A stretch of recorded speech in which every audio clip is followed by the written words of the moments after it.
மாவட்ட அபிவிருத்தி குழு கூட்டம் நடைபெற்றது. மக்களுடைய பிரச்சனைகள் இதில் கலந்தாலோசிக்கப்பட்டது. என்னை பொறுத்தமட்டிலே மாவட்ட குழு கூட்டங்கள் எல்லாம் சரியான முடிவுகளை எட்டாத பள்ளி போகின்ற ஒரு சூழலால் காணப்படுகிறது. ஆனால் இந்த மாவட்ட கமிட்டி நாங்கள் பொறுத்திருந்து பார்க்க வேண்டும், நடவடிக்கைகள் எடுக்கப்படுவதா இல்லையா. குறிப்பாக எனக்கு நான் ஒரு முக்கியமான விடயத்தை நான் சொல்லியிருந்தேன். சுகாதாரத்துறை இதில் முக்கியமாக பேசப்பட வேண்டிய விடயம். அது முயற்சி நிலையில்லை, அது போடப்படவில்லை.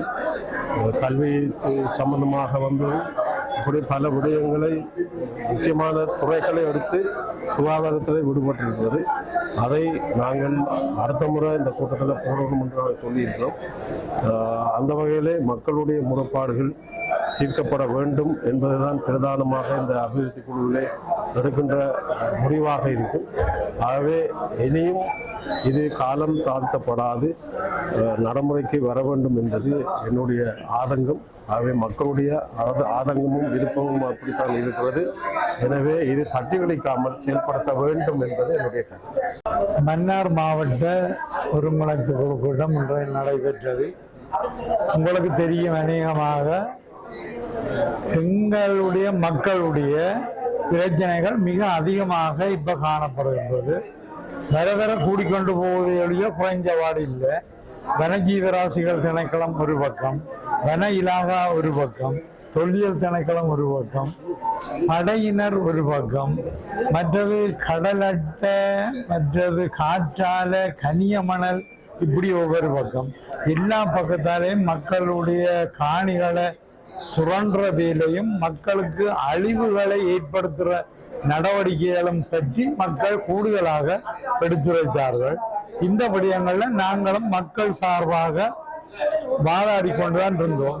சட்டவிரோத தொழில்கள் என்று சொல்லிக்கொண்டு அந்த சட்டவிரோத தொழில்களையே பிடிக்க முடியாத நிலையில இங்க சில படைத்தரப்பு இருக்கின்றது என்பதையும் சுட்டிக்காட்டப்பட்டது. அநேகமாக புதிய அரசாங்கம் வந்திருக்கின்ற நிலைமையில நாளடைவில் இது சம்பந்தமான நடவடிக்கைகள் எடுப்பினம் என்று நாங்கள் எதிர்பார்க்கின்றோம். முதலாவது மாவட்ட அபிவிருத்தி குழு கூட்டம் இன்று நடைபெற்றது.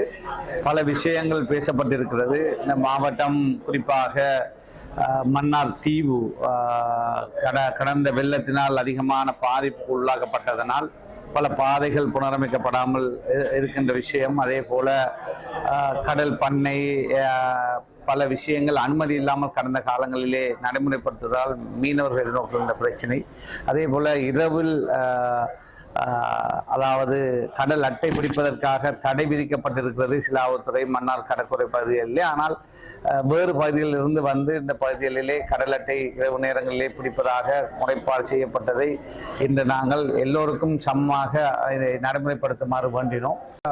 இந்த மாவட்டத்தில் இருக்கின்ற பல பிரச்சனைகளுக்கு எதிர்காலத்திலே தீர்வு பெற்றுக் கொடுப்பதற்கான முடிவுகள் எடுக்கப்பட்டிருக்கிறது. இந்த கூட்டத்துக்கு வருகை தந்திருக்கின்ற கூட்டத்துக்கு வருகை தந்து இந்த கூட்டத்தை தலைமை நடாத்துவதற்கிருக்கின்ற கௌரவ தலைவர் அவர்களை இந்த நிகழ்வுக்காக வரவேற்றுக் கொண்டு, அதே போன்று இந்த நிகழ்வில் பங்கெடுத்திருக்கின்ற கௌரவ பாராளுமன்ற உறுப்பினர்கள் அனைவரையும் இந்த ஒருங்கிணைப்பு கூட்டத்திற்காக அன்புடன் வரவேற்று, அதே போன்று இந்த நிகழ்விலே பங்கு பெற்றிருக்கின்ற அனைத்து செயலாளர்கள் உட்பட அனைத்து அரச உத்தியோகத்தர்கள், அதே போன்று முப்படையினர் மற்றும் சமூக அமைப்புகள் சார்பிலே வருகை தந்திருக்கின்ற பிரதிநிதிகள், பொதுமக்கள் அனைவரையும் இந்த கூட்டத்துக்காக வரவேற்று, இந்த கூட்டத்திலே நாங்கள் கடந்த ஆண்டு நடைபெற்ற ஒருங்கிணைப்பு குழு கூட்டத்திலே தீர்க்க முடியாத சில பிரச்சனைகள் ஆராயப்பட இருக்கிறது. அதனைத் தொடர்ந்து அனைவரும் உண்மையிலே ஏற்கனவே எங்களுக்கு கௌரவ பாராளுமன்ற உறுப்பினர்களாலும் மற்றும் பிரதேச செயலர்களாலும் அறிவிக்கப்பட்ட ஏற்கனவே பிரேரணங்கள் இருப்பதால் புதிதாக பிரேரணங்கள் சமர்ப்பிக்கப்பட முடியாது. அது அடுத்த கூட்டத்திலே தான் சமர்ப்பிக்கப்படும். எனவே இன்றைய இந்த நிகழ்விலே